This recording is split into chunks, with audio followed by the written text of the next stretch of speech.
Assalamualaikum warahmatullahi wabarakatuh. Kami dari kelompok 4 akan membahas materi mengenai alkali tanah. Logam alkali tanah merupakan unsur-unsur yang menempati golongan 2A pada tabel periodik unsur. Unsur-unsur golongan 2A umumnya ditemukan dalam tanah berupa senyawa tak larut, sehingga disebut logam alkali tanah. Logam alkali tanah membentuk basa tetapi lebih lemah daripada basa logam alkali. Contoh-contoh golongan 2A yaitu magnesium, berilium, kalsium, strontium, dan barium. Sedangkan radium tidak termasuk ke dalam logam alkali karena bersifat radioaktif. Golongan 2A memiliki elektron valensi 2. Untuk mencapai kestabilan, unsur alkali tanah melepas 2 elektron dan membentuk ion 2+, seperti Ca2+ maupun Mg2+. Sifat-sifat logam alkali tanah disajikan dalam tabel berikut.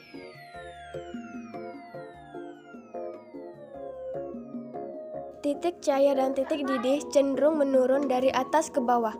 Penambahan jari-jari atom menyebabkan energi ionisasi semakin kecil dan mudah melepaskan elektron, sehingga unsur semakin reaktif.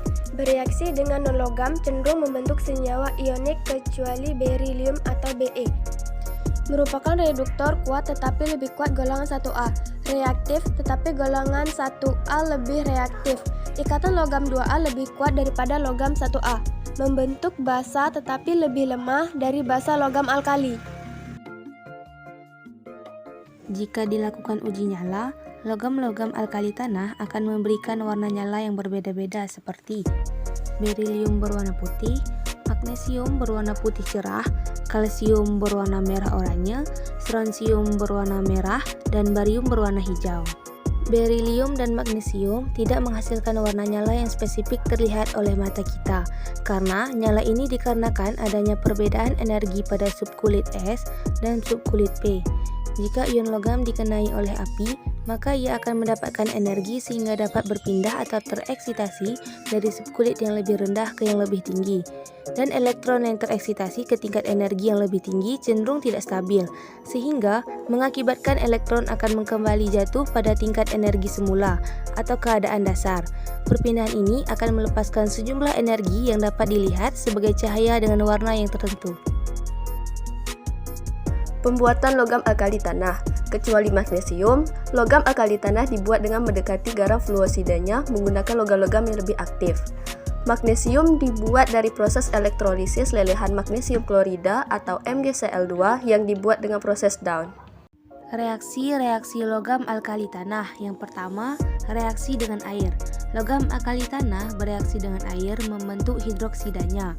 Berilium tidak bereaksi dengan air, sedangkan reaksi magnesium bisa bereaksi dengan air jika menggunakan air panas. Yang kedua, reaksi dengan halogen. Reaksi logam alkali tanah dengan halogen menghasilkan garam halida. Yang ketiga, reaksi dengan udara. Adanya pemanasan yang kuat mengakibatkan logam alkali tanah terbakar di udara membentuk oksida dan nitrida. Yang keempat, reaksi dengan hidrogen. Adanya pemanasan mengakibatkan logam alkali tanah dapat bereaksi dengan hidrogen membentuk senyawa hidrida. Yang kelima, reaksi dengan belerang. Reaksi antara logam alkali tanah dan belerang menghasilkan senyawa sulfida. Yang keenam, reaksi dengan asam dan basa. Semua logam alkali tanah dapat bereaksi dengan asam kuat menghasilkan garam dan gas hidrogen. Berilium memiliki sifat amfoter. Karena selain bereaksi dengan asam kuat, berilium juga dapat bereaksi dengan basa kuat. Berikut reaksinya.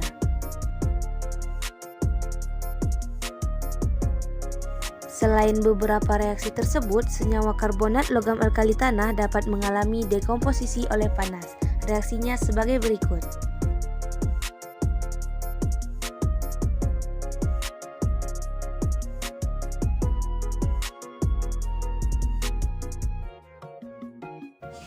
Kegunaan berilium untuk membuat alloy tembaga dan nikel, mencegah korosi logam, campuran bahan bagian pesawat supersonik. Magnesium untuk bahan aktif penetral asam lambung, untuk obat cuci perut atau obat pencahar. Kalsium untuk zat mineral utama pada tulang, untuk gips atau CaSO4-2H2O flux pada industri baja. Strontium untuk bahan kembang api, untuk TV berwarna. Barium untuk zat pembantu dalam industri kaca, pelapis konduktor listrik. Produk yang mengandung unsur logam alkali tanah dapat berupa isolator listrik, magnesium pada badan pesawat terbang, karbid, kembang api, dan juga industri cat, dan masih banyak produk-produk lainnya. Sekian presentasi dari kelompok kami, semoga bisa bermanfaat. Terima kasih.